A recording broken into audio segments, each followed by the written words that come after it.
Welcome to the Launch Party Podcast. And we are live here lifting off towards stratospheric success. And we want to take you guys, the listeners, along for the ride with us. Today, we got a special guest, one of my good friends from college. Nico, you're probably one of the first people I met in SAE that really influenced me to want to join that fraternity. And joining SAE definitely did a huge turn for my life for the better over the course of my college career. So everyone, Nico, he's a Colombian exchange student, went to Georgia Southern. He's at Michigan State right now. He's got his own coffee brand, self-made entrepreneur. One of the nicest guys you'll ever meet, Nico. Everyone should try to be more like Nico. I never seen Nico mad or angry at anybody. Always just treating people with kindness. And we're glad to have him on. Nico, thanks for joining us today. No, thank you. Thank you for having me. It's been a while since we talked, Yeah. because the last time I went to Georgia Southern was September last year, if I'm not Uh-huh, uh-huh. mistaken, for alumni weekend. But Yep. yeah, it's just definitely been these last 2 years been tough, a lot of ups and downs. But Mm-hmm. right now we're here in Michigan and keep pushing, right? Yeah, you just got to keep pushing through. I mean, yeah, I haven't talked to Nico in a while. It's that this is a good time to catch up, and hopefully you guys enjoy the conversation. It's Masters Weekend today, and Esteban, where are you at, and what the hell is going on with you today? I'm in a cool little spot. Yeah, first of all, I'm excited for this one. I also have briefly met Nico before. Well, was a cool guy. Only Colombian I ever met in Statesboro, and then although now we interviewed another one, so that was cool. Hmm. So yeah, excited to catch up. And I am speaking of Colombia. I'll give you guys a little peep. I'm in Medellin, Colombia right now. So here we are, finally living the dream. Definitely was really excited to finally see the city in person. It's been on my radar for so long now. Pardon this helicopter headset. It's got a noise canceling mic, and I've got the window open to the breeze, so I don't want a ton of background noise here. Um, but yeah, this is nice, and shout out to the internet for allowing us to just do these podcasts Yeah, anywhere in the all world. I over guess the world. that's the lifestyle nowadays, right? Yeah, so Esteban, you came down on Wednesday or I came down late Tuesday night. late Tuesday. What have Hmm you been doing? What have you seen? What's been going on in Colombia? Yeah, I've just been we're just feeling out the lifestyle here. So I'm in Medellin specifically. I'm in Poblado, which for those of you who are familiar is like the nice tourist expat slash just well developed area of the city, and just trying to get a feel for honestly for these 7 days that I'm here, what it would be like to live here. So I'm not doing too much crazy touristy stuff. I haven't gone on any like on the Pablo Escobar tour or anything like that. And I'll probably keep it relatively chill this Saturday. Gonna go watch the UFC fight. Not gonna get the full Medellin nightlife experience just yet, but just been essentially going to coffee shops every morning, getting some work done, going to the gym. Had a boxing class today. Going to take another one on Monday, and trying out the food and just walking around the city and getting a feel for it.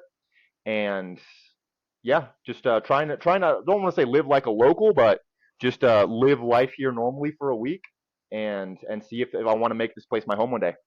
Yeah, is there a language barrier at all for you? Well, not for me. For me personally, the accent is definitely different. Yeah. I'm sure Nico can speak on the uniqueness of the Colombian accent, specifically the Paisa accent, is very distinct. And sometimes I honestly have trouble understanding it just because of the way they talk is very different from mine.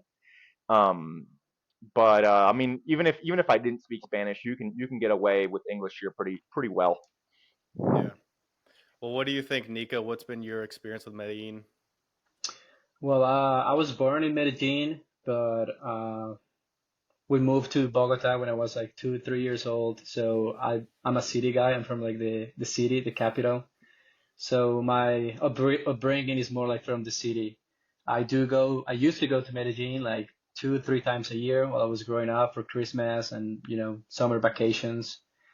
But it's different, definitely a contrast between cultures between Bogota and Medellin. It's just different. Kind of like maybe like New York and the South in the US, Mm-hmm. something like that. Mm-hmm. It's just I would say people in Medellin are more like nicer and welcoming, while in Bogota is Mm, more cold. It's well, it's a city with 9 million people, so it's just a yeah, different big. experience where you're gonna get there. But yeah, overall, I love the two cities. It's just a lot of contrast among them, but it's pretty cool. I would say as a foreigner, I would say Medellin would be a better place to be. People Hmm. are a little bit more welcoming, and the nightlife is definitely better in Medellin. It's just kind of like what Mm. you see on the movies. The clubs and the girls and everything. It's should be pretty fun if you go there. Yeah. What Yeah. advice do you give when your American friends tell you, "Hey, I'm going to go down to Colombia, whether it's Medellin, Bogota, Cartagena, wherever it is, there's Colombia in general." What advice do you give for people traveling here? Yeah, I would say definitely if you come to Colombia, go with someone who is from like Colombia and who speaks Spanish. Because if not, you're gonna take people are gonna take advantage of you. They're gonna charge you Hmm. stuff that is not even like the real price. Like if you take an Uber, they might ask you, no, we cash instead of card. If you take a taxi, don't take a taxi. Never take a taxi. If you go to the clubs, definitely you have to go to like the good areas. If not, then it's pretty dangerous. Yeah. So yeah, just go with someone who's gonna show you a good time, but also knows like the area. If not, it could be dangerous if you just go by yourself and just try to wing it and do kind of like your own YouTube blog in Colombia. No, it's not gonna work. You have to be Mm, safe.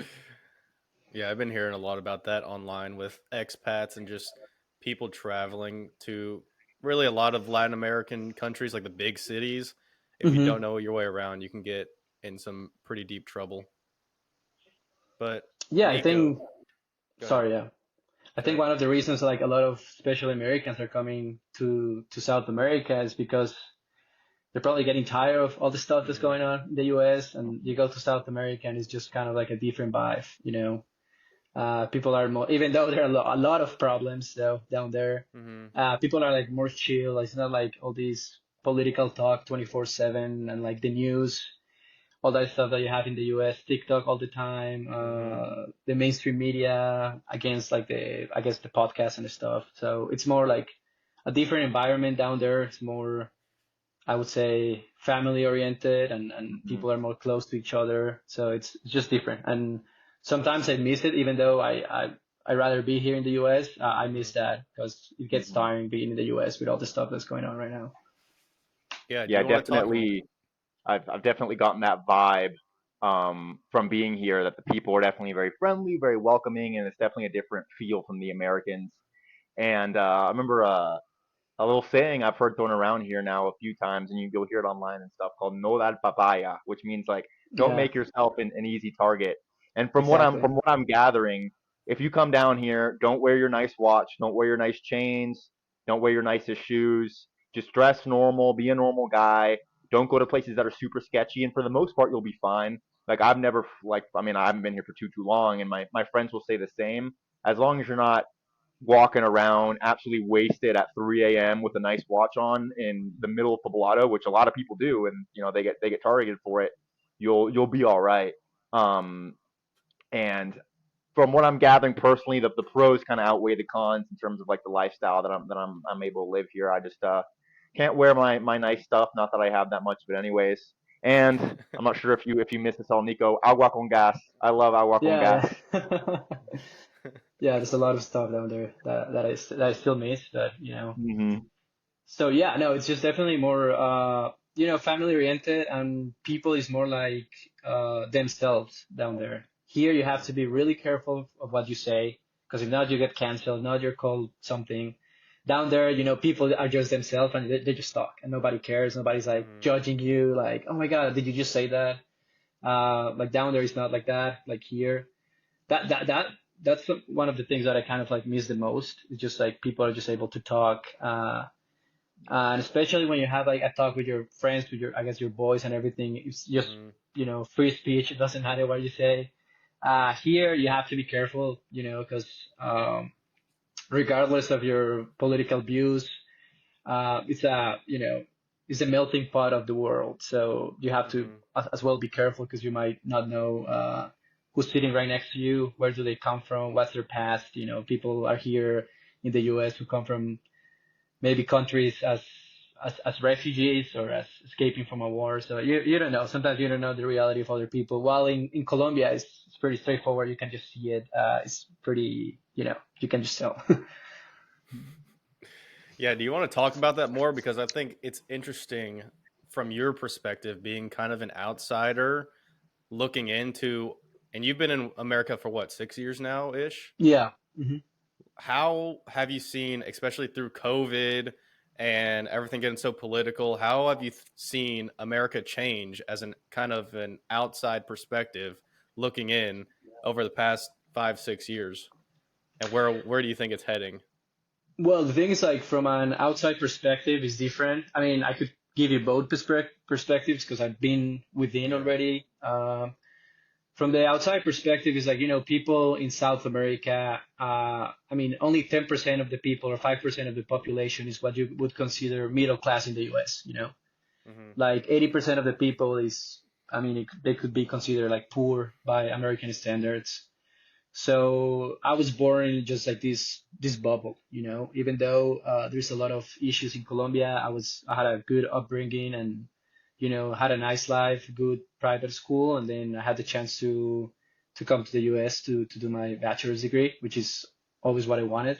But Hmm. that's not like the actual reality of South America in general. So the people, like the everyday Colombian or Brazilian person, they're struggling, and then they're just working day by day and making the means for their families. So they don't have like the time to be debating about all this stuff like Right, the right, right. U.S. is debating about. I mean, people are just trying to to get by. While here, I mean, what you hear in the conversations are just like different stuff that is not even related to getting to provide to your family or anything. It's just more about personal issues and social issues Hmm. that, I mean, I think they matter to an extent, but the focus here is just mainly, I would say, social and political, and not really about, not economically, I would say, compared to like the countries in South America. Yeah, that's one of the downsides of being rich is Hmm. you can just you have time, you have the opportunity to just do other stuff. Whereas if you're poor in a less well off country, you don't have time to talk about random shit because you actually have work to do Exactly. and you got to provide for your family. So yeah, I Hmm. mean, I've definitely seen that as well in America. It's like people have too much time on their hands, and now with the internet and Mhm. social media, you can just say anything at all times, and maybe you'll get a small silo of people to actually back what you're saying. So you think it's a good idea, but really you should just shut up and focus on what you got to focus on and what's going on in your life, and not the society or country as a whole. Like you're probably not going to help solve that problem. If anything, you talking is probably going to make it worse.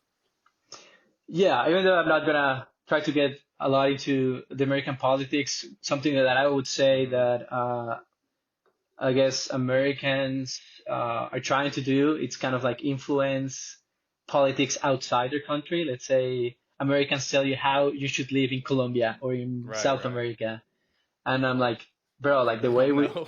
yeah, like the way people live in South America is just different. The reality is different.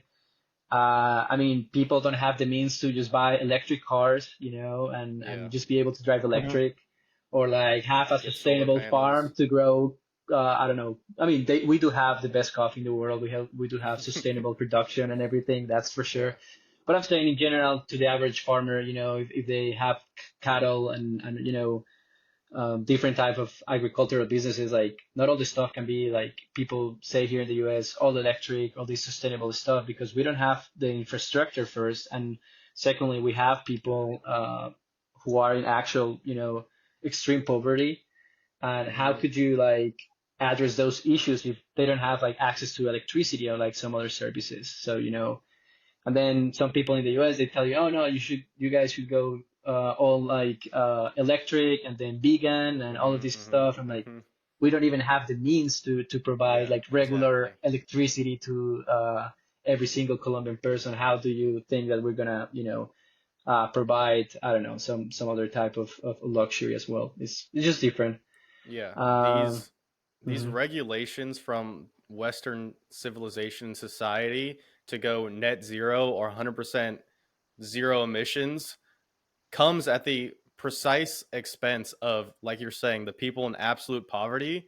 They're the ones that aren't going to be able to feed their families and, probably die of starvation or not have the power to stay warm when it's cold and not have the clean water. I think the best thing that we can do as, being in an abundant country like America is to make energy, like you're saying, as cheap and efficient as possible. And the obvious answer for that is just to go nuclear and not go solar or wind or hydro, because there's just not enough of that. If we just actually invested in nuclear plants, that energy is 100% clean, it's 100% efficient, and it's super cheap. And like if we can have cheap energy for everybody in extreme poverty and everywhere around the world would get richer, and then we could start focusing on these other problems. Whereas, like you're saying, people right now, they got to focus on what they're doing today. They can't be thinking about zero emissions. Like, that doesn't even mean anything to them. Who cares? Like, they gotta work and eat and feed their family. Well, it's not only about electricity, so that's just one thing. I mean, Mm-hmm. it could vary depending, I guess, on the area, location in Colombia. Some people might be able to do it, some people might not. But it's also about like the lifestyle, because South America is pretty homogeneous in terms of the culture. Mm-hmm. Like everyone Yeah. is like 80% is Catholic. Everyone shares kind of Mm-hmm. like the same values. While here in the U.S., it's just different. Every person is just an individual. So it's more collective down in South America. So yeah, I just don't think that sometimes the approach of just saying from I'm not saying a privileged perspective, but more like as maybe ignorant if you haven't been in those countries, Mm. just saying like, oh, you guys should live this way, like economically and socially, which Mm-hmm. that doesn't apply to countries in South America or in Asia or in the Middle East that are different from like just America and the Western world in general. Yeah, like you're Would saying, they would just you don't have say the that, means. say, the average Colombian who makes, I don't know, 300, 400 US a month, I mean, not exactly sure what it is, but who has works a regular job, maybe they work at a restaurant, or they work growing coffee, something like that. Do you think that, I mean, if you were to ask them, like, hey, do you feel like you're living in poverty? Like, do you feel like you're living, like, do you have a sense of lack? Reason why I ask that is because I get the vibe that with a lot of these normal Colombians, yes, when you compare their income to, say, our income, or the things that they have access to, the things we have access to, there's a stark difference. But I get the vibe that a lot of them, it's like they don't even really, it's not even really a thing to them, because they live their life. They make their money. They buy their food at the local mercado. They go out on the weekend and have a few beers with friends, and they hang out with their family, and it's just normal to them.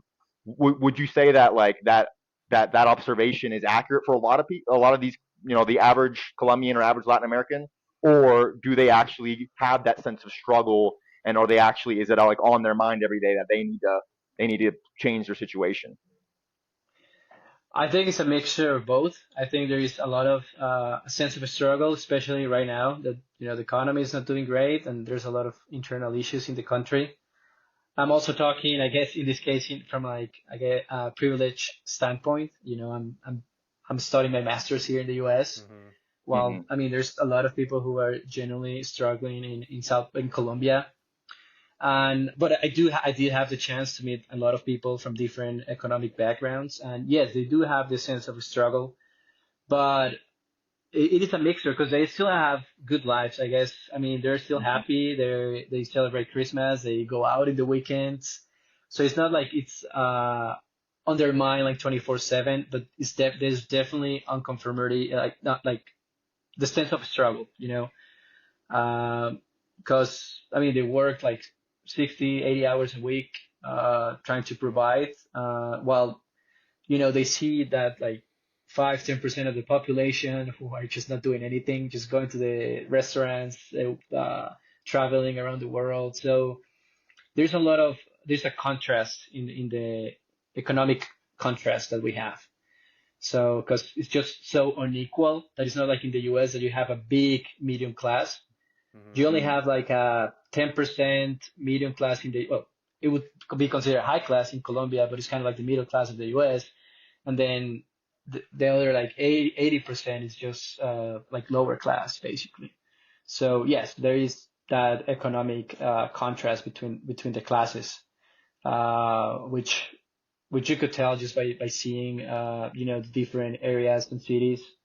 So that's why, yeah, I think it's mixed. It's a mixture of both. Do Yeah, I you noticed have they have a the estrato system here where you're Yeah, classified exactly. based off Hmm. of, I think it's 1 through 6, and like your utility payments and tax bills and stuff like that will go up and down based off of Hmm. what class you're in. Whereas in America, it's like, oh, I've got a nice house, I've got a nice car, I'm wealthy. But here it's like, no, you're in estrato 6, you're estrato 6, the highest, and it's like you have like a number, which I noticed was interesting. Exactly. It's like from status like 1 to status 6. So it's, you know, I guess that divides the people even more, but it's just the way it is yeah. down there. Gotcha. That's why I like it here in the US. It's more about, um, I mean, anyone could come here from anywhere, regardless of the country, and they could work their way up and maybe, make it better for their families and for themselves as well. That's why people come here, I guess. Hmm. That's true. Do you have an idea or a perspective as to why do you think, or an opinion, why do you think there's that big jump between the middle class, a small middle class in like Colombia or other Latin countries, and a large lower class instead of, kind of like where it's like in America where there's a bigger middle class? Like what caused that, or why is that still the same? Well, I would say corruption. There's a lot of Yeah. corruption. I mean, people in power have been in power from like forever. I would say because we're like mostly, Catholic, or like the same culture is pretty similar. So it's easier to control. While in the Hmm. US, Hmm. how can you control Christians, Yeah. Right. Muslims, Buddhists, like different cultures? In Colombia, it's easier to control someone who has like a group of people that have the same belief system, the same family values. While in the US, you don't. So I guess easier to control corruption, and then there's the backstory of like drug trafficking and all that stuff Hmm. also affects the country a lot. Um, yeah, I would say that's. I mean, there are plenty of other factors that I don't know, but The Yeah. yeah, the other yeah. day, I watched this, like on that topic of corruption and essentially people holding on to power. I watched this really good documentary on the differences between the way North America was colonized and the way Latin America was colonized. Oh, that Essentially, that was the different too. Yeah. right, yeah. The British said, "Hey, go to America. You're gonna get some free land, set up a little cabin, set up a farm, and go do your thing, and build Hmm. build a life for yourself." And then part of that translated into our American culture of wanting to have freedom. We want to have opportunity, right? We want to have ownership of things. Whereas in Latin America, you saw the Spaniards, they conquered the Aztecs, these massive, massive empires that weren't really present in North America. And essentially, it was a culture of like, we're going to exploit these people, we're going to try to get as much gold and resources as we can. And right away there was this big gap between the colonizers who had all of this abundance and the natives. And then eventually, when the natives started mixing and more people came over, there was just this big gap from the very, very beginning. Not sure how much of that has lingered into the present day, but from what I had learned, basically created like a divide where now you see all these politicians and stuff who want to stay in power, and oh, you win the election and the guy who lost goes to jail, and all it's always a big struggle here in Latin America, because it's a culture of I guess scarcity, and like they want to fill power vacuums and take control as much as possible. Whereas in the U.S., it's like I have my land, I have my house, everybody's doing their own thing, and that does create that individualist sort of feel. But on the plus side, you get a greater sense of like equality of opportunity.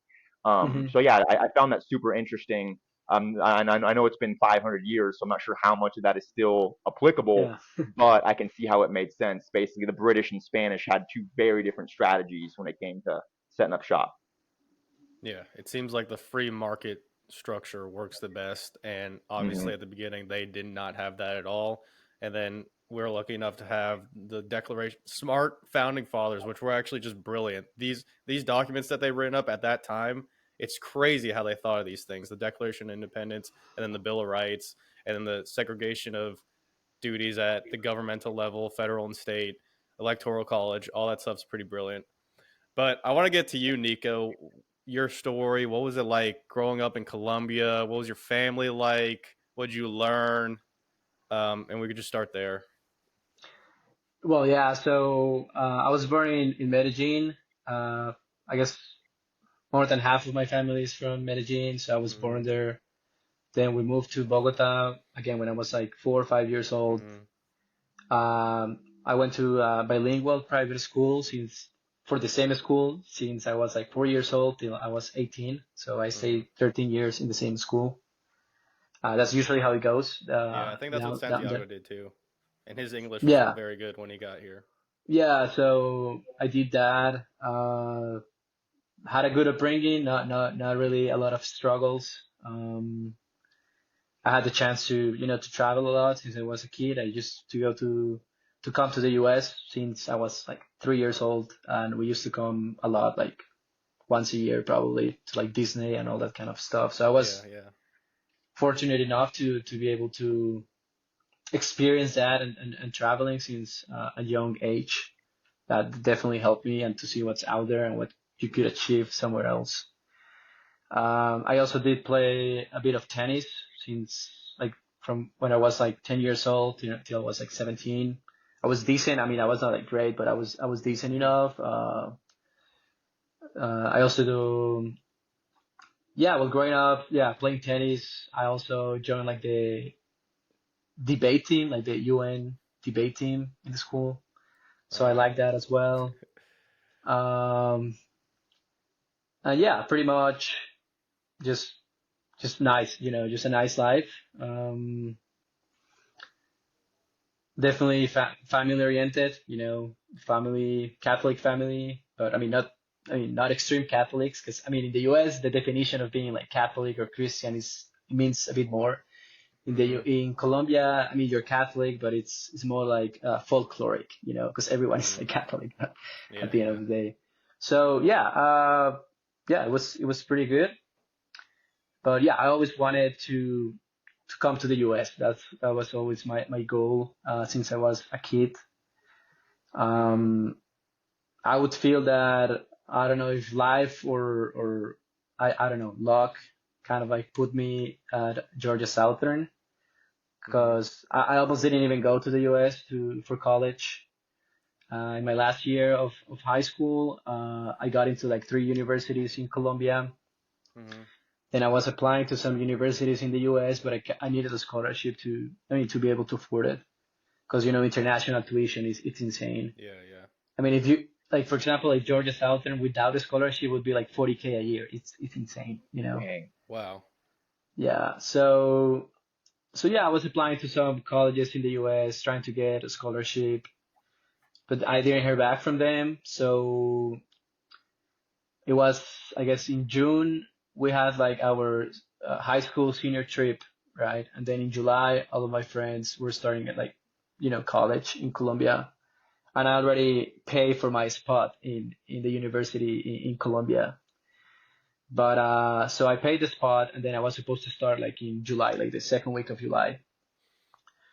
And then when I arrived from the senior trip, like everyone, knew what they were doing, and I was like, okay, I guess, I'm gonna stay here and just study here. So I kind of like picture my entire life, I guess college life in Colombia already. So when you have like something Mm-hmm. set, you're like, okay, so this is what's gonna be. I mean, I was not like frustrated. I was just like, okay, I guess. I mean, I did try, you know. But then like that week on Thursday, I got an email from Georgia Southern. Hey, we're gonna give you like the International Diversity Scholarship. We're gonna. I mean, I think that scholarship was like around like 40% or 50%, something like that. Mm-hmm. I got it like on Thursday, and then on Friday I needed to decide if I was gonna go to the university in Colombia or not. Mm-hmm. Wow. So I had to make like a decision right out of nowhere. Um, I mean, it was kind of tough because I already like picture myself in Colombia, but then suddenly you have like this opportunity to go to Georgia Southern, like South Georgia. You're like, damn, Mm. okay. I mean, I don't know if, but yeah, I said like, yeah, I guess that's what I'm gonna do. And then I had like 2 weeks to get the 2 or 3 weeks to get the student visa, to get like all the Mm. funds to be able to go to the US, because you have to like show that you're gonna be able to afford it to live in the US if you come as a student. And yeah, that did happen 3 weeks, and then the first week of August I was in the international student orientation at Georgia Southern, and yeah, that's how I guess how my journey in the US started. Yeah, that's What was crazy. that day like? When that Thursday to that Friday, like what was on your mind? What were the pros and cons you were thinking? Yeah. Like how did you make the decision to come to Yeah, Georgia? so I was thinking like, of course I was thinking, oh, maybe I could just do my first 3 years in Colombia, and then my last year I do like a study abroad in, I don't know, in the US or Europe or something like that. But then I was feeling, okay, I'm getting scared when I get the opportunity. So I was like, if I don't do this right now, I'm gonna regret it for the rest of my life, because I'm gonna be like in Colombia asking myself what would have been if I would be in the US right now, if I took my chances. But I definitely almost like stayed, it was an option. So the way I saw it was like, there are better opportunities in the US, but it's also something that I always wanted. It was like my goal just to live in the US, at least college. So then when the opportunity comes to you, I was kind of like scared about taking the final decision. So I was like, okay, I cannot be like the guy who actually gets the choice to actually go and then says no.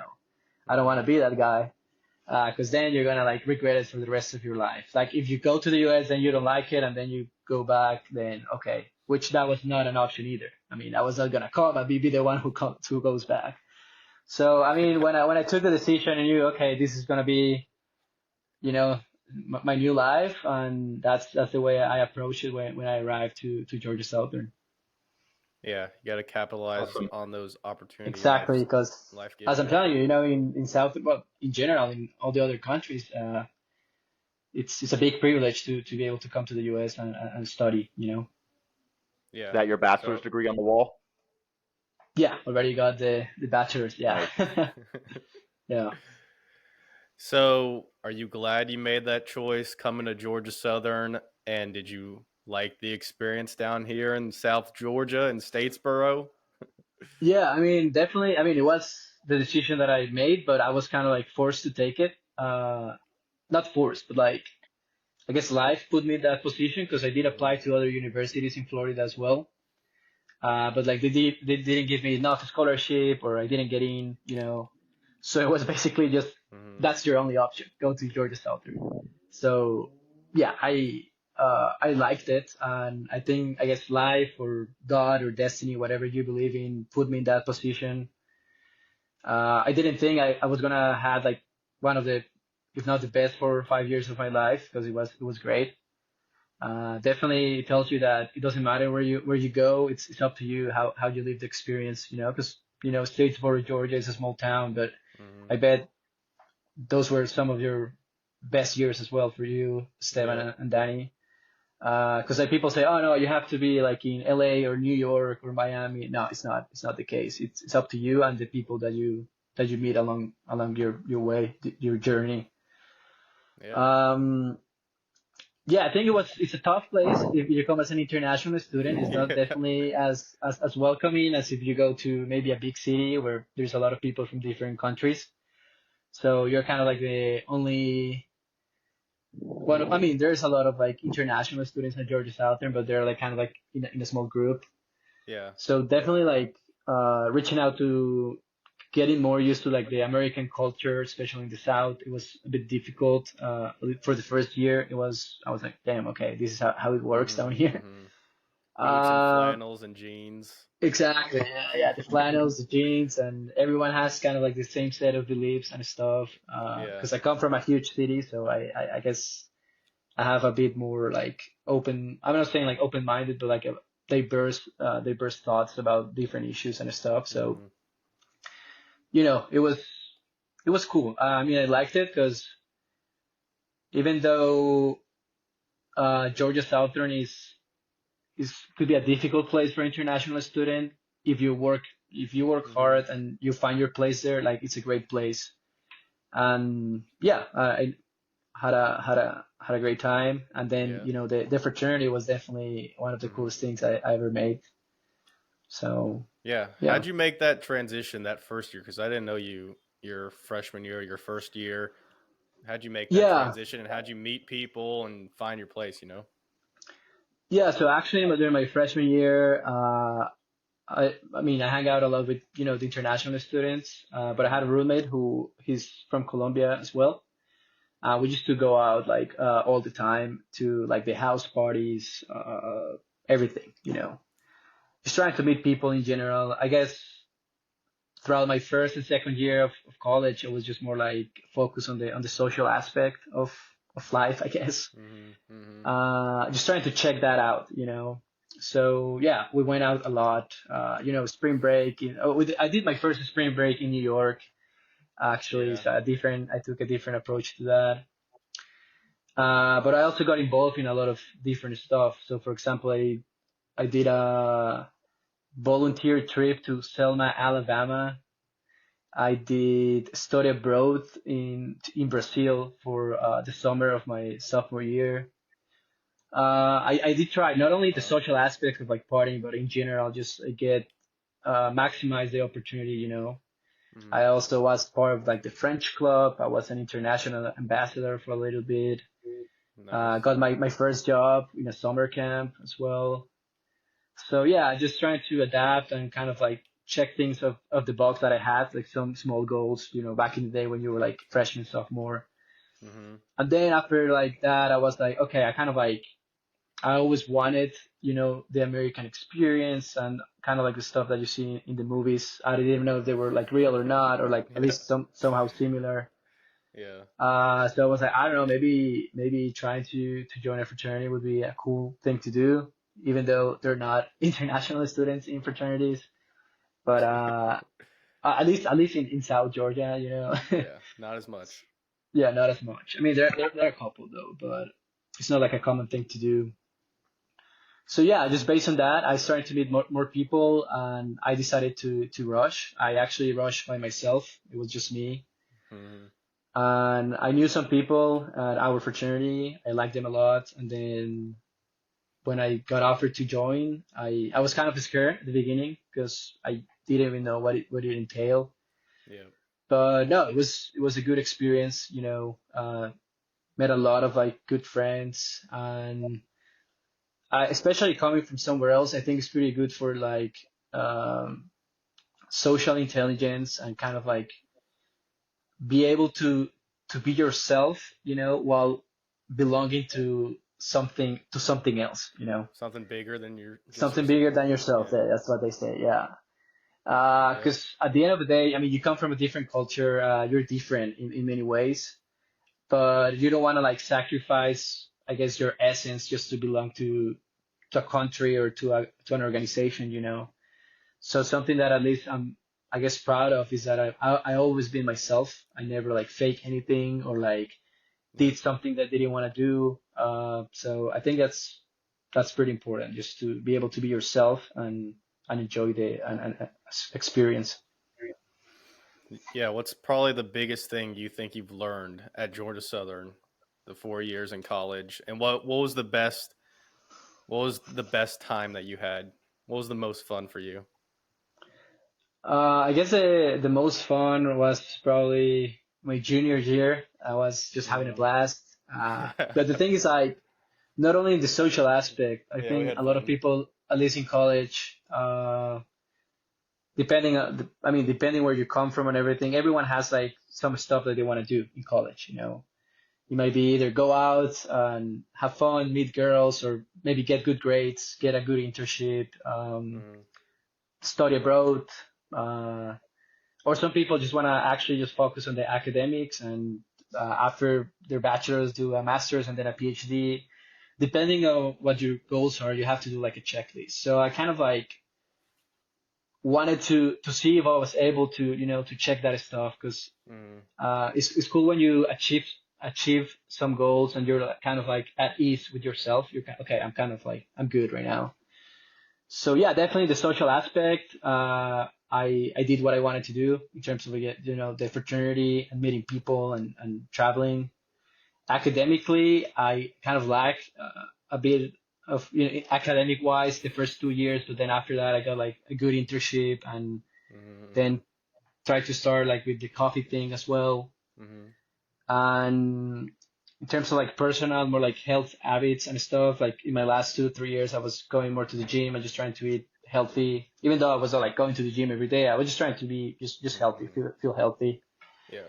Um, and yeah, I guess the best thing that I learned at Georgia Southern, it was just I was just being myself. I in high school you kind of like pretend being someone sometimes. Yeah. I But at agree. Georgia Southern, I was myself since like the first day I arrived to Georgia Southern, until I graduated. So I think it's the most important thing, because right now, if you're yourself, it's either considered controversial or lame, one of the two, right? Because if you say what you think or act the way Yeah. you actually do, then oh my God, that's controversial or whatever. Or if it's not that, then oh, you're just lame, you're boring. So I just managed to be myself throughout the entire like those 5 years there. So I think I'm just proud of that, I guess. Yeah, that's one of the huge pros I think of college. Like you said, in high school, you try to be someone else. You try to be cooler than yourself. Hmm. But I think in those 4 years in college, 18 to like 22, you find out who you are and then you try to be actually yourself. And you kind of need that Exactly. maturity time to figure out who you are and what you're trying to do. And one of the best tips that you just gave right there that we keep reiterating on this podcast, like you said, whether it's social, career, educational, like actually write down or think of some practical goals and then put yourself in the position and do the action to achieve them. And Nico, coming from a whole entire another country, an international student, not knowing anybody, put himself out there, joined French club, did study abroad, met new people, rushed a fraternity, and made the best of the opportunities he had. And I think everyone can learn from what you did and how you excelled in college at Georgia Southern. Yeah, that it was fun. Yeah. I mean, you saw the highlights, some of the highlights. So Yep. That one, the yeah. one wedding, do you remember? Oh yeah, yeah, I remember that. That was Ni- funny. Yeah. Nico kind of sort of got married in a way. Yeah, but then yeah, it was definitely. And also, I think actually Georgia Southern, in terms of like the international, I guess, community and like Hmm. advisors, they're pretty good. Like they actually treat Yeah. you pretty well. Now We do that have I'm a in a, lot. yeah, you guys do have a lot, but not in like in different schools, they don't have like that personal treatment that they do with international Mm-hmm. students as they do have it at Georgia Southern. At least for me, I had a great experience in terms of like the paperwork and like the work permits, all that, because the university helps you with all of that. They were great. So that's generally a big help as well. Yeah. So let's try to get up to the present, Nico. What Hmm. happened after you graduate? How'd you get into Michigan State? Tell me about that, and then the coffee business you got going on. It's called the Simple Life. Is that right? The Simple Life Coffee, yeah. Yeah, Simple Life Coffee. Yeah, so I guess I'm at Michigan State right now doing my master's in human computer interaction, UX design, VR, like a mixture of everything. Why are you doing that, Masters? Yeah, so basically what happened is in my last year at Georgia Southern, I was like, I kind of wanted to be more secure about my future, so to speak, Mm-hmm. because I've been like a nomad for the past 5 years, 6 years already. So I was like, okay, I was thinking about going to Canada at the beginning. Yeah, I So remember. Yeah. yeah, so in January of like my last year at Georgia Southern, I was like, I don't know, maybe I should go to Canada and Mm-hmm. work. I mean, get my citizenship there, Yeah. which is a bit easier, Yeah, and definitely. just maybe come back if I could, or just stay there. At the same time, I was like, I cannot leave the US without feeling that I did everything possible to, achieve, I guess, economic freedom, all that kind of stuff. But so I applied for a master's and I got into the University of Waterloo, which is like a top five university in Canada, Yeah. a huge school internationally as Yep. well. A lot of startups come from there, and I got into Mm-hmm. like a master's in technology and management. So it was a big school, pretty good. And I was like, okay, I got into this top school. Maybe that's where I have to go. So I was thinking about it, but at the same time, I was like, I didn't want to leave the US. But there was also some stuff with like the paperwork in Canada that like Hmm. I needed to do the masters and then stay another couple of years and stuff. And I was like, Mm-hmm. I mean, kind of like more used to being in the US. So I don't know if I wanted to do all that stuff in Canada. I kind of just wanted to just do the masters and then just stay. Um, but there were some other issues there, so I ended up not going to Canada. So that was until like maybe like February, March that I decided just not to go to Canada. So then after that, I was like, either I do start working or maybe just do a master's in the US. Mm-hmm. So I was trying to, because I did my bachelor's in international business with a minor in digital media. Yeah. So I kind of wanted to get more into technology, but more like creative technologies, not like engineering, but like more like web design, app design, VR, and all the stuff that is coming up right now. I wanted to do something like that that gave me like a general approach to that. So I saw like this master's at Georgetown University, which check all the boxes that I was looking for. And then I was like, okay, I'm gonna apply to Georgetown, see if I get in. I didn't even know Yeah. if I was gonna able to get in. I got in into Georgetown. So then that was like in March, April. So I was like, okay, so my plan is gonna go to Georgetown in Mm-hmm. August of the Mm-hmm. following year. So I had everything set up. Okay, I was like, okay, I'm gonna go to DC, go to Georgetown. But then my program, it kind of like got changed because Hmm. a lot of the masters, just professionals working there. But when you're an international student, you need it to be like full time. And then they were like offering like part time for like the first year and then full time. And then I couldn't do it with like my student status. So Yeah. yeah, Yeah. I Because you had to need to be full drop. time. Yeah. Yeah. So I had to drop it. So yeah, no more Georgetown. So I Yeah. was like, That I didn't sucks. know what to do. So that was like April, June already. So I didn't like that thing at Georgetown got canceled. And then I didn't have a job or any other like, you know, anything. So I started like applying to some jobs, but then I had with the idea of doing the masters. The only reason I wanted to do the masters is because I wanted to do something related with technology. Mm-hmm. With technology, you have like a larger like work permit in the U.S. and a Mm-hmm. lot of like the return on investment is the most important thing. Even if I do decide to stay here for the long run or not, I do still want to have like maybe 2 or 3 years to be actually able to work. But if you do a degree that is not related to technology, you only get 1 year of work permit. So I only had 1 year of work That's permit. interesting. Yeah. So I was like, okay, I kind of still wanted to do the master's because I got that into my mind and was learning more about like coding and web design and all of that. So I was like, okay, that's what I want to do. And then I kind of like got a job at Hulu, kind of like a mm, internship, like training program job in San Antonio, Texas that I got like in June. I got the job and then I was like, okay, we gotta do this for a couple of months and then in January start a master's. That's kind of what the plan was. So yeah, I had to take all my stuff and drive from Georgia to Texas to San Antonio, Texas. Yeah. I stayed there and then I mean the job I didn't really like it that much. I did it for a couple of months. What'd you But then do I was there? applying to universities. So I applied to the other because the master's is kind of like narrow. It's narrow. It's not a lot of universities offer it. So I applied to Purdue and then Michigan State. Mm-hmm. So then I was like, okay, let's go to Purdue then. And then I got into Purdue actually, but then they told me no, we're gonna receive a cohort until fall of next year. Hmm. So I was like, okay, I cannot start at Purdue either. Um, so then I was like, then I applied to Purdue and Michigan State like the last Yeah. day of like the deadline basically. So it's like the same thing that happened with Georgia Southern. Like life just Yeah. put me in that position. I didn't have a choice. even though I applied to everything, I didn't have a choice. So then Purdue told me, no, you can only start like in August of next year. Yeah. I applied to Michigan State in September, and they didn't get back to me until the end of November. So I was like, I didn't even know what's gonna happen with my life until like the end of November. After I was able to get the offer.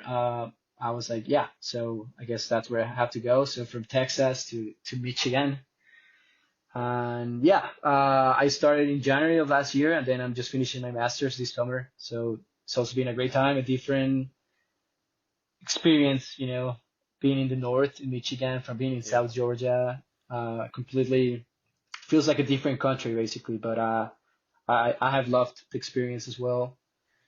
Um, the people is different, people with different goals. People Hmm. doing their PhDs, masters. Yeah.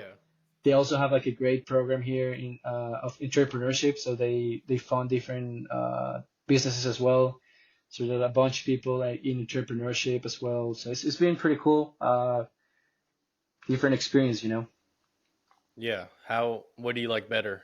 Georgia Southern or Michigan, like Georgia or the Midwest? Uh, I mean, it's different because I was 18 when I got into when I was in Georgia, and I have different goals back in the day. Yeah. Um, I would say for me, living, I like more the Midwest. Hmm. But I mean, I wouldn't have any issue going back to like Atlanta or like Hmm. kind of like a medium or big city in the South. That would be cool. But I prefer the Midwest. I would say for me, as an adult, I prefer it. I don't know. I think it's just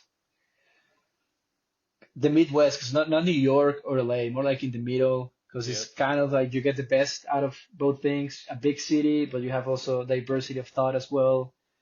So I like it. And then actually a lot of like startups and new like tech companies and stuff are like starting to grow like in Ohio, in Chicago as well. Because we used to have like this thought like all of the big companies are in Silicon Valley or New Yeah. York. But right now you're seeing like these new companies surging from like small places. For example, I mean, this is just one example, like Abercrombie, the clothing Yeah. company, which right now they're like killing it, from like a $400 valuation to a $7 billion valuation, something like that. They changed like their branding and everything. They're like headquartered in Ohio. You have some other like big companies in Chicago as well. You have GM, Ford in Detroit.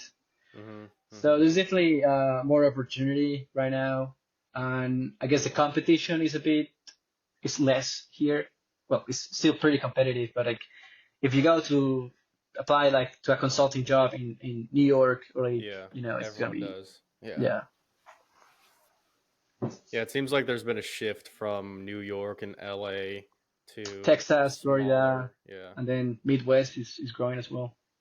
Yeah. Yeah, I And just even came Atlanta too. from Illinois, and I got a little bit of that vibe. I talked to a lot of people there, Hmm. bunch of homeowners out there, and yeah, it's basically the Rust Belt is getting a little bit less rusty now, and I think it just goes to show how That's funny. Yeah, yeah, the especially with like remote work and just we don't need to have everyone in San Jose, California anymore. So exactly. That's what I'm places saying. like Indianapolis, Columbus, Chicago are more appealing. Yeah, I think Yeah. it's definitely. I think right now it would be for young professionals. It would be better to look jobs in these like mid-sized cities. Like Hmm. Indianapolis. I don't know, Salt Cost of Lake living is City. way less. Yeah, Salt Lake Right. City, Detroit, you know, Nashville, Nashville. Austin. Austin is already a bit too expensive Yeah. right now. It's kind of Austin's It like is, big. mainstream. yeah, Mainstream. It's it's too mainstream Yeah. now, big. but yeah, it's a cool city still. It's a cool city. But yeah, I would say like these middle-sized cities that are growing, they need like experienced professionals who are ambitious as well. That you can make it's easier to make businesses because there's not a lot of people yet doing them in those cities. So I think it would be a good approach for anyone who's trying like to invest or start their young professional career as well.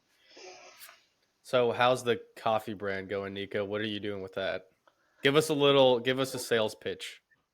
Yeah, no. So the way it started was Georgia Southern. I was supposed to get an internship.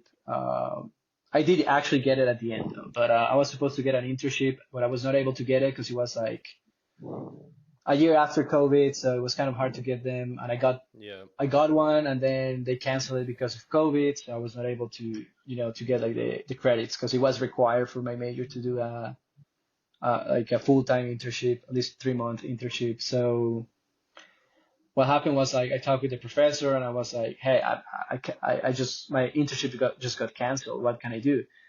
And then he said, no, you could take another like 9 credits of classes. I'm like, no, no way. I'm gonna just take like an extra semester for that. Yeah. Then I was like, hey, then I went to Colombia that summer.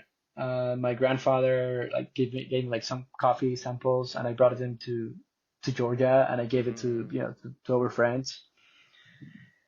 And I was thinking, okay, I don't want to do like 6 months, 6 more months of classes. So as like the dean of my faculty, hey, is there any chance I could do something related with international trade, like a business that is actually, practical knowledge? Would you allow me to do this? I'm trying just to bring coffee. Is that okay? And he was like, yeah, I mean, that's fine. It's kind of like a first exception. I never done this before, but like you need Uh-huh. to get like an advisor from the faculty, so I know you're actually doing like something real. Uh-huh. And then you report to him like every 2 weeks, and then we'll see how that goes. And I was like, okay. So while I was in Georgia, I was kind of like doing it, but like on the side, not really.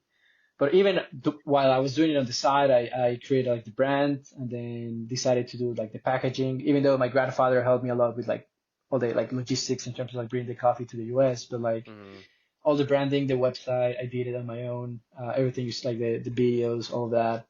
Mm-hmm. So yeah, it was a cool experience, but at the end of the day, I was just trying to do it just to be able to graduate Just sooner, to get a you know? class, yeah. Yeah. That's funny. And then I guess in February of like my last year at Georgia Southern is when I brought like the coffee, but with like the new branding and like the cool packaging. Mm-hmm. And then I brought like I don't know like 100 bags of coffee, and I sold all of them to like the people that I knew at Statesboro. So yeah, at least like from Georgia, that's when it stopped basically because I was all the stuff that I told you about applying to like different masters and going to either Canada or stay or not. So I was just like thinking about a lot of stuff, and I also did my internship the spring semester of my senior year of my last year. So I was doing an internship in Savannah as well. Mm-hmm. Yeah, I I was doing remember. a lot of stuff. After that, when I went to Texas, I didn't have like enough time to work on it. Honestly, it was when I got here to Michigan State that they do have a great entrepreneurship program though. You can get in like do a small pitch, and if you get in, they give you funding. I don't mean like, they don't give you like thousands of dollars, but they give you like a monthly funding. I mean, you could ask like $500, $700 for like either marketing or like a shipping or something that you Nice, need. nice. So I got into that, and then I kind of like felt like more motivated because with people that they were doing the same thing. Of course, there are like some other people that already have like some businesses that are really like doing like thousands of dollars a month or even millions within the college. It's insane. Wow, wow. So I mean, I think it was just great just seeing that like-minded community of just, I mean, average guys and girls just trying to I guess to spread their ideas and be able to to control more their lives, I guess. Because um, so after that, I was like, so my first semester, I kind of like just saw like the conferences and stuff. But then in my second semester, which was last semester, I Mm-hmm. did actually join, did the pitch, and then like this semester I started we changed like the packaging and everything. Yeah. I also did a couple of catering events in campus at Michigan State.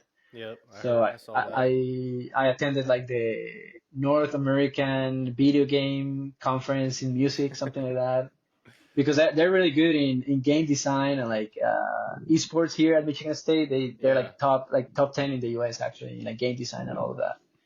So yeah, I did like the catering event for like 160 people, and then we've been already like we're selling through e-commerce as well a decent amount now. getting like monthly sales. Also attending like this trade show in Michigan, like a big trade Nice. show with like 300 businesses and retailers in 2 weeks. I'm attending that. So yeah, it's a Congrats. starting. We're like getting Yeah. monthly sales and stuff. It's just the beginning. It kind of started as a side thing, but then I was like, okay, what if I actually put the work and Mm-hmm. something comes out of it? It could become something great if you put some effort. That's awesome. Yeah. We'll see Congrats, how that Nico. goes, and then yeah, right now I'm finishing my master's in this summer, Mm-hmm. just applying to jobs as well at Yeah. the same time. We'll see how that goes. And yeah, I mean, it's quite a journey with the American dream. If I knew it was Yeah. gonna be this hard when I arrived back in, when I was a freshman at Georgia Southern, I was like, Uh-huh. damn, I would think it twice because it's not as easy as It's not all people think. sunshine and rainbows. It's not. It's just It's hard hard work. work, frustrations. Then you think you get like this huge opportunity, but then it's not as huge as you thought it was. Mm-hmm. So then, okay, you're like, okay. Then you get this other opportunity, and it was like an okay opportunity. And then I guess you just gotta keep going. Either it's in Georgia, Michigan, Chicago, just going. I mean, that's kind of like the key of it, I would say. I mean, I would say you met a bunch of international students. A lot of them they resilient and they do what they gotta do. Um, that's the way it goes. Mm-hmm. But yeah, hopefully things get better in the U.S. I hope it. I hope it does Yeah, because me too. it's I mean the fact that just average guys can come here and maybe make a living and accomplish stuff is just it's pretty great. Hopefully that stays the same thing. We'll see how that goes. Yeah. I will say I've had the best coffee I've ever had in my life these past few days. So Colombian coffee is worth the hype. And even coming, well, my whole family's from Puerto Rico. I've had tons of Puerto Rican coffee. Colombian Mhm. coffee whoops its ass. It's so good. Something about it, just the way it just comes out of the machine is so nice. Where I guess tell us a little bit about where the coffee comes from, how it gets to the U.S. and Yeah. yeah, that whole process. Yeah, so actually the coffee it comes from like my grandfather family farm. So it's in like the coffee region, like the Andean region.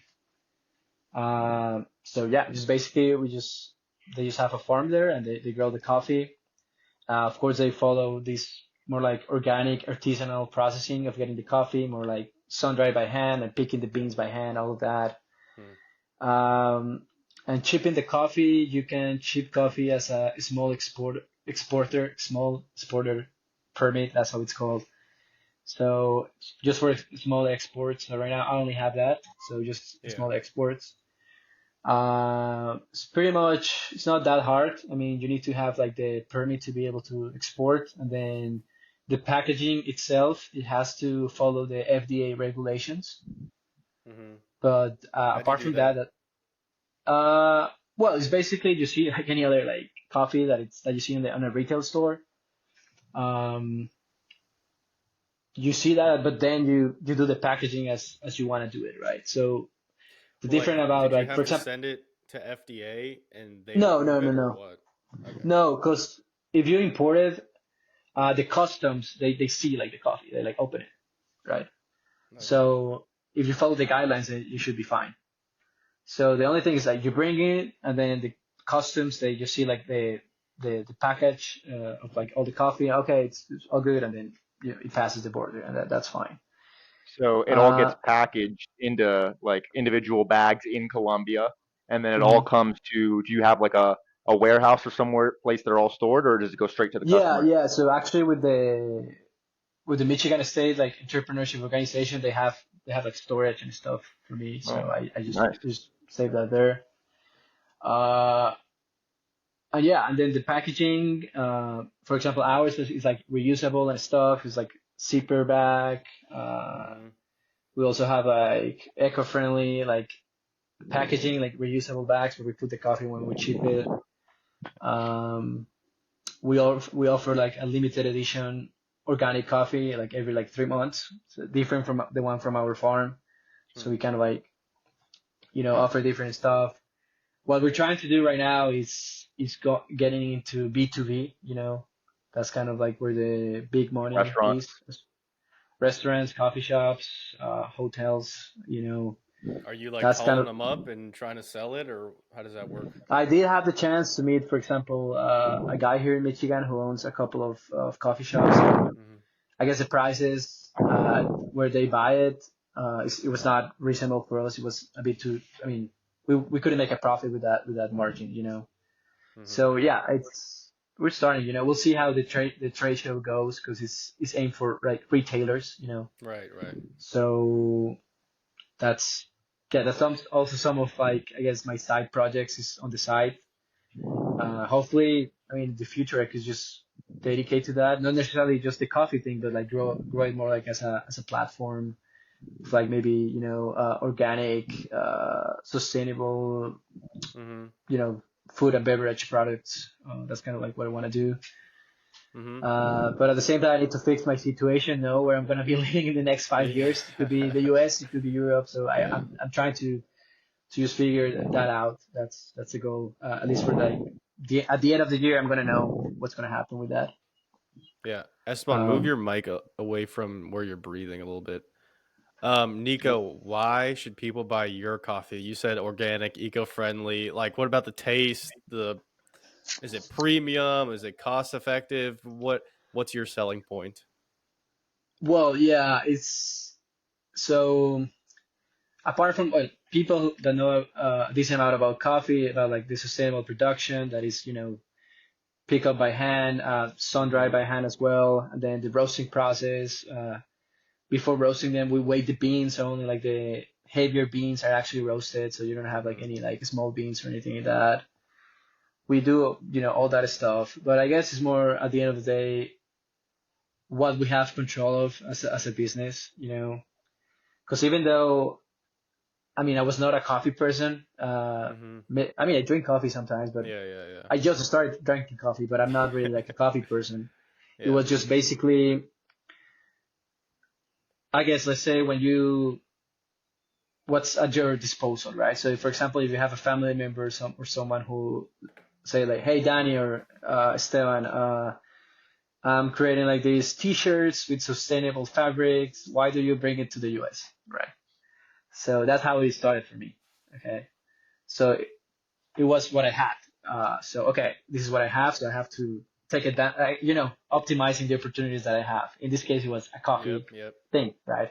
Same with college, same whatever. So I was like, if I have this opportunity, I have to maximize this and at least try to do the best that I can. And if it doesn't work, it didn't work because some external factor, but not because I didn't put enough effort. Hmm. So, so yeah, I started learning more about the coffee itself, the entire production. I went last summer and went to the farm and see Yep. see all the production, how it works. And basically, the majority of like the coffee shops that you see here, coffee roasters, they just buy the coffee, bring it to the US, and they just roast it. But they don't actually know where it come from, how it was produced, Hmm. uh, in what conditions was it produced. Are you actually like paying a fair price to the farmers? Because usually you Hmm. see these big branches, they Yeah. pay $1 per pound of coffee, and they sell 12-ounce bag for like $30 or twenty-five Yeah, dollars. It's yeah. just insane. Crazy. Hmm. So at least what we have is just some transparency that it actually comes from our farm. Yep. Also, in terms of you, for example, if you want wholesale with us or like us as a supplier, we can modify like the entire process of how you want your coffee, basically. So Hmm. let's say you Yeah. want us to play a little bit more with like the fermentation process and stuff like that. We have access to all of that. Yeah, yeah. While other people they You just can like wholesale specialize from it. like a farm and then they just bring it here. So we can like work as partners with like either a restaurant or like a coffee shop, like how specifically they want it. We also have different varieties across the year. So Okay. let's say we're supplying like this coffee business, they can like have different varieties in their coffee shop across the year, so they can have different flavors and stuff like Yep, that. yep. And I guess the brand also, I'm like starting going hard on socials right now on Yeah, yeah. Instagram How's that and been going? Bro, I started like just like I've been posting stuff like 3 weeks ago. I did like this post and I got like 20 sales just out of that post. Wow. I was not even expecting it. Yeah. Um, and I think it's just people are trying to use support, just like Mhm. ordinary guys, Mhm. just like, okay, this guy just came here. I'm kind of like relate to him. He's selling coffee. That's cool. I'd rather just buy from him than from this like big Yeah, cuz yeah. corporation. And especially when you are like in an environment that is either more like entrepreneurial environment, like people are often willing to give the chance to like the small guys, let's try. Okay, let's try to see. So I met this guy from Colombia. He's doing his math. He's a student at Michigan State, and he just created his coffee business. It's kind of like a cool brand. I like the logo. Let's give it a try, stuff like Mhm. that. Mhm. And I think that's kind of like the most important thing, just people to be able to relate with either you or your product. Same as you're applying for a job. Mhm. People have to be able to relate to you, and at the end of the day, I mean, people can relate to you, depending on how you show yourself. If you're just your true self and you're calm, you're empathetic, like people will give you a shot, even if it's at your Yeah. own business or your job, a new job or something like that. I think that's the key. Um, because the majority of the people that, for example, started following and stuff, it's just people from Colombia, but that are in the U.S. Right, So they right. relate to what I'm living here. And I Right. got like some DMs, oh my God, yeah, I just moved to New Jersey, I just moved to Texas, I just started working, I just moved with my family, whatever. So I mean, yeah, that's a cool thing, and yeah, Awesome. the international community, at least Colombian people that come here, they hustle, Mhm. Yeah. and yeah, I mean, actually, I don't know if it's like this in every other university, but at least from Georgia Southern, like all the international students that have graduated that I know, all are doing great in the US right now, or abroad, but they're doing great. They have a good job right now or their own businesses. I don't know if they do like a great recruiting at Georgia Southern and all of the Yeah. international students are like that in all the schools across the US, but like it's pretty impressive how like I'm telling you, like Mhm. all of them are doing great. Yeah. All of them. No, yeah, I've I seen the just, same thing too.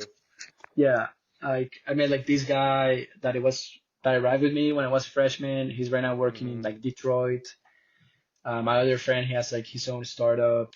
Some other guys are working in Chicago, Mhm. Florida, all Awesome. doing like great things. So yeah, I just don't know if that's kind of like uh, the willing of like the dreamers that come here, or if it's just a GSU thing. Who knows? Yeah.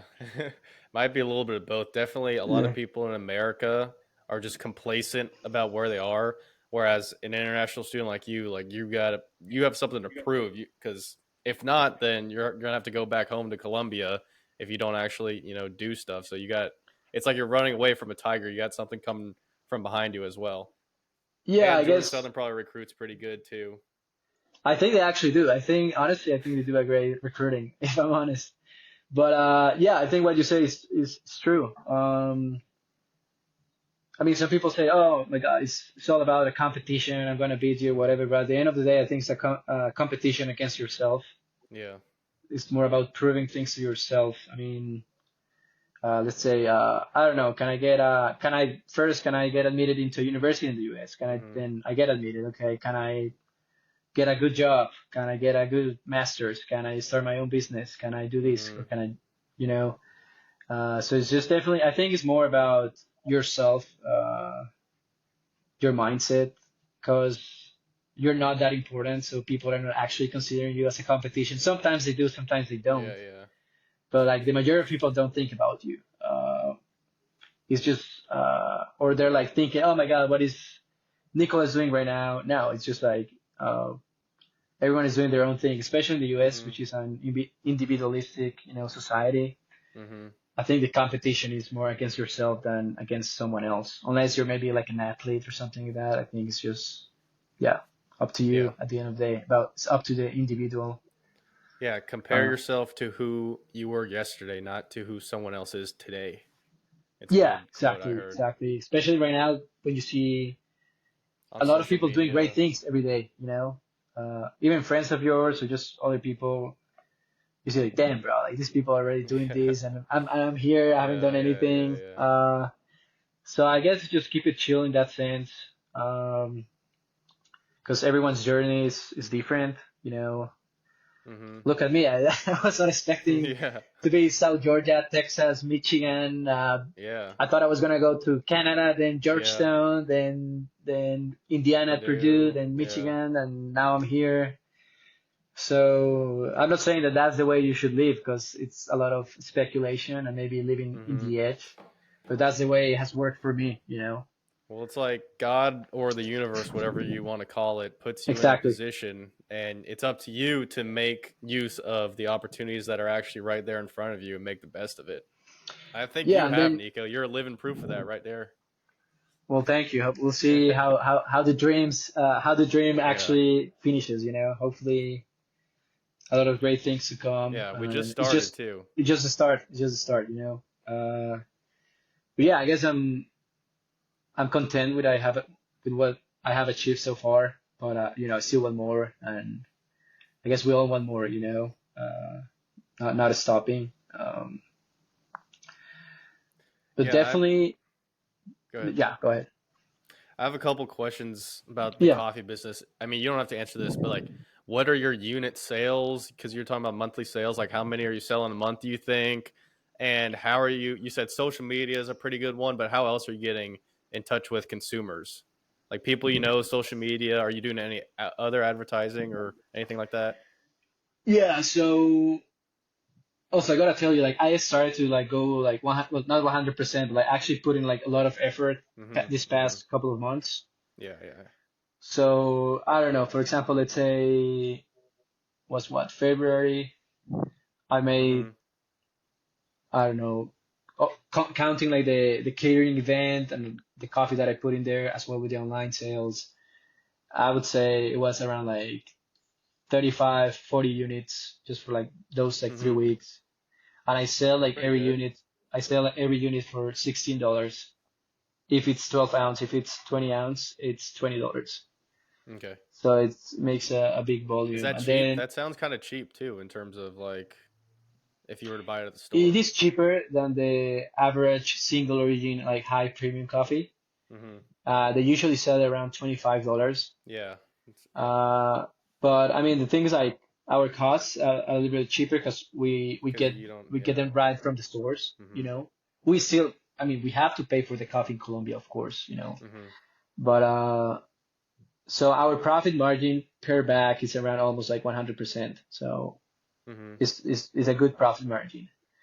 Um, and we're taking it's 100% taking the cost of like shipping, like bringing it here, and the cost of like the packaging, all of that. It's around, yeah, like 80 to 100% depending on the size of the bag. Uh, but I mean, the idea is to have like a profit, like an overall profit margin around. I mean, it's gonna be around like 20 to 25%. That's the idea. Mm-hmm. Um, So how are you but advertising? Are you doing anything else? yeah, so well, I joined this entrepreneurship thing at the Mm-hmm. university. They have helped me with connections and some funding as well. I just started. Well, I started a while ago, but like for the past like 2 months on Instagram, it's been doing good. Mm-hmm. Especially more like organic type of stuff actually, because it's more like, yeah, I promote it on Instagram. I pay, I don't know, say 20, $30, but then just people are like kind of like reaching out to me, which I didn't know that happened. Like as I'm telling you, like Colombian people who come to the Yeah, US, yeah, yeah. like, hey, I really like your coffee. Do you send any like these bags or whatever? And they ask me, yeah, yeah. For example, like this lady DM me the other day, and she was like, oh, I just wanted to know more about the coffee. I'm trying Mm-hmm. to give it as a gift. Is there Yep. any chance you could help me with this? And like, yeah, of course. And then I mean, and the average, they usually buy more than one bag. So the average Yeah. order is around like 35 to $40. So it's decent, Nice. And then they So come like back I'm for selling more. like $5 coffee or like $10 coffee. Now it's actually, uh, it's going better. So you're doing ads. Did you say you're promoting it on Instagram? Like, are you paying for that? Sometimes I did pay for like the last one, just like, I don't know, like 30, $40. So Uh, it gets more people watching it or something like that? depends on what you want. So, for example, you could put publicity, and then you want it either to people to go to your website, your official website, or just go to your like Instagram profile. Hmm. And then with TikTok, I'm just starting as well. I also got like into this program with TikTok. I got reached out, and I'm gonna be part of like the new creation program, which is just for like just small like new like TikTok accounts, because they just TikTok just launched TikTok ads, TikTok marketplace, and TikTok something else, and Yeah. they're like three different like apps though. So I'm doing that. I'm doing like a month of training in that, and they're gonna give me like actually some free advertising on that as well. Hmm. So we'll see how that goes. We have the, as I told you, the trade show is like the actual the Making It in Michigan trade show. So it's like 300 businesses, and I'm gonna be there. I don't even know how it's gonna go. Yeah, yeah. When like big retailers come, I'm just gonna just, hey man, this is my business, family, and tell them a little bit about the coffee. But I mean, I'm just starting with this as well. Uh, but the coffee is just one aspect of the stuff that I want to do. Yeah. Hopefully, it's just one thing. I still have some other ideas at the moment with what I'm doing with my masters that I could eventually like potentialize. But yeah, the only thing that I need to figure out is where I'm gonna be living the next couple of Yeah. years. When I have that, I think there's Yeah. not. I mean, I'll be able to do a lot of stuff after that. Cool. So a couple more questions. How is the master's program? Like, is it hard? What's it compared to undergraduate? And hmm then after that, where are you seeing yourself like a year? Like, what do you want to your life to look like a couple years from now? Yeah. So okay, the masters is completely different from undergrad. You know, also because at Georgia Southern we had such a different experience, which it was just Mm-hmm. focused on Mm-hmm. mainly on the social aspect, as well as a big party school that, I mean, there's nothing else to do. Just Either you stay drink. home or you go out to like Yeah. the bars. Um, Even here, Michigan State is a big party school as well, but it's close to Lansing, which is like the capital of Michigan. It's still a small city, but they're like uh, there's different stuff to do as well. The people in the masters, I mean, it's a big masters though. Their department in digital communications and stuff is ranked like top 10 in the world. Actually, they're pretty Mm-hmm. good. Mm-hmm. So my master's is focused on user experience design, human computer interaction, as well. Like I'm doing some front end development too. So a little bit of everything. I like to create Mm-hmm. just products in general, digital products, either Yep. apps, websites, VR applications as well. That's kind of what I'm doing. In terms of the social aspect, it's really different because even though I'm a social person, I was used kind of like the environment of Georgia Southern. Yeah. I come Yeah. here and It's everyone is different. just with a different goal in mind. A lot of people already have families, Mm-hmm. or come Mm-hmm. here but they're just 100% focused on studying. People with PhDs who get like this Fulbright scholarship, which I don't know if you're familiar with that, but it's kind Mm-hmm. of like the scholarship that they give to like the top like students internationally. So like the top students from Colombia or like, I don't know, Spain, Honduras, Mm-hmm. Mm-hmm. they give this like Fulbright scholarships, which is like 100% paid scholarships, or like Mm-hmm. PhDs and some masters as well. Wow.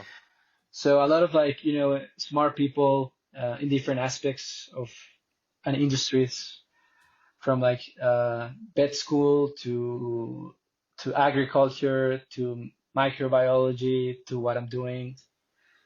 Um, so yeah, the social aspect is just different. You gotta be more focused on the academics. I'm Yeah. not saying it's harder. I think it's up to you if you want to take advantage of it. You know, Mm-hmm.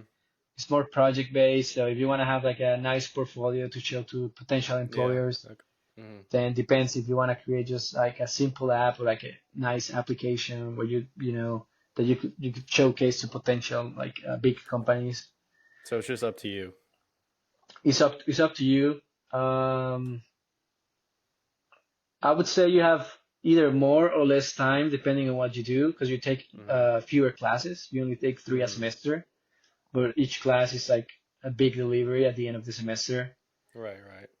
So at the end of the semester, but yeah, it's up to you. But for example, if you get involved in like research clubs or like the entrepreneurship thing or Mm-hmm. some other stuff, you get more busy. I'm also like working, so Yeah. I've been working for all the 3 semesters that I've been here, 20 to 30 hours a week, and in the summers full Okay. time. Yeah. So yeah, I've been busy with that as well. Yep. But even though I have learned, I don't think, I mean, the price is just too high for what they actually teach you sometimes. You I think? think if you get a master's, it's more about connections and yes, getting some skills. But the thing is, in terms of technology, a lot of the stuff you can learn it You can. Yeah. online, like Code Academy, Coursera, Udemy. You just can learn all of the stuff there, like at least software based stuff, like designing apps or like front end development, back end, all of Mm-hmm. that. Mm-hmm. You can learn that online. The professors help you to give you more like kind of like a guidance of how something should look like. But yeah, I think definitely the price is a little bit it's too high, but it's how it works Yeah. in the US. Yeah. Yeah. um, Well, and where do you yeah, see yourself in 3, 5 years? What do you want your life to look like, you think? Or what are your goals too? uh, I want it to look like a movie, like the US American movie. Yeah. I'm not gonna say just have a house and a dog and kids. No, I don't want to say that. That's too basic. But hopefully, having my own business, um, being healthy. I want to be a healthy person, be in shape, kind of like be at ease with myself. Uh, check the marks of a lot of stuff that I wanted to do. So sometimes when you don't do stuff, you have like that thing inside of you. You're like, bro, I haven't achieved this or that. Right. Right. So kind of like be just more at ease with myself, not only in Mm-hmm. economical goals but personal goals as well. Um, and yeah, of course, I'm gonna say like money and all that stuff, but of course you want that. But it's just more about being at ease with myself, Yep. knowing that I actually potentialize this opportunity to like the max, like the full potential that I could get it to, Yep. which I still think I'm only starting, you know, and I'm not gonna leave until I feel that I already accomplished all what I have to accomplish here. I'm not saying that I wouldn't go back to Colombia or a different country, but not at least for the next like 10 years or 5 years. Yep. I need to achieve all the stuff that I gotta achieve in my 20s. And then after that, if I'm chilling, then I'm chilling. If not, then keep grinding, I Yeah. guess. Well, I'm proud of you, Nico. You're gonna do great things. I know you got that ambition, that drive, and like I said at the beginning, Nico, you really did treat me and everyone around us so good, and you're always nice and just there for people and talk and listen. So I appreciate that. I kind of got to run in a couple minutes. Esteban, you got anything you want to close with? No, that's really it. This has been definitely a cool story, just with Mm-hmm. the whole international transition. Now the coffee brand. Nico, remind me of the name of the coffee brand. The Simple Life Coffee. The Simple Life. Okay, I'll be placing Yeah. an order. You guys Yeah, appreciate it. go Appreciate it. support Nico instead of Yep. supporting some big company that's going to use child labor out in Africa. And it's Uh, cheaper. yeah, And it's and cheap. It's better and Colombian it's cheaper coffee. though. So Yeah, yeah. Colombian coffee really is super good. But I mean, yeah, other than that, super cool story, and it's cool that at your age you're on the trajectory you're on, and but first you're still very humble about everything, which is an important foundation to have. So yeah. Yeah. Thanks for being on the podcast, Nico. Thanks for joining us. Anything else you want to? Any closing remarks or advice you want to give to everyone out there? No, thank you. I appreciate it. Thanks for reaching out. Of course. I guess in the stage that we're entering right now, everyone is just, I guess, following their own paths in different Mm-hmm. cities, different jobs. Mm-hmm. Mm-hmm. So I guess it's cool to keep in touch with the people, with your friends, especially in the U.S. because in the U.S. people go to different cities, different Yeah, it's so states. big. So yeah, I mean it's cool to know that you guys are doing well. You too. What are you guys working right now? What are you guys up to right now? I'm graduating in 2 weeks or 3 weeks with finance and Same. accounting. Yeah, and then I Yeah. start working in September in Atlanta with one of the big four accounting firms. Which one? So PwC, Oh shit. Okay. Price Nice. Waterhouse Coopers. Yeah, yeah, Yep. yeah. So Nice. that'll be fun. I Congrats. did my internship with them last summer, and then Esteban, you're Yeah, all over the place. I'm working full time in sales, Okay. doing a little bit of traveling. Yeah, I ended up transferring out to UGA and dropped out after my a little bit into my third year. And yeah, these past couple of years have been a blast. Nice, nice. Yep, Yeah, no, let's keep in touch and I we appreciate it. will. I hope this podcast goes a long way. And We're just yeah, launching it. hopefully, yeah. It's cool to just have just Just an regular outlet. dudes just talking Yeah. their stories, and be able to Yep. speak freely. That's cool. Yeah, thanks for joining us. Everyone will have Nico stuff in the description. We'll get some cool clips up. And hopefully a year from now when we're all big and successful, we can do another one and think back on Yeah, everything. 100%, 100%, for sure. All right. All right. Well, thank you guys for watching and listening. See ya. See you.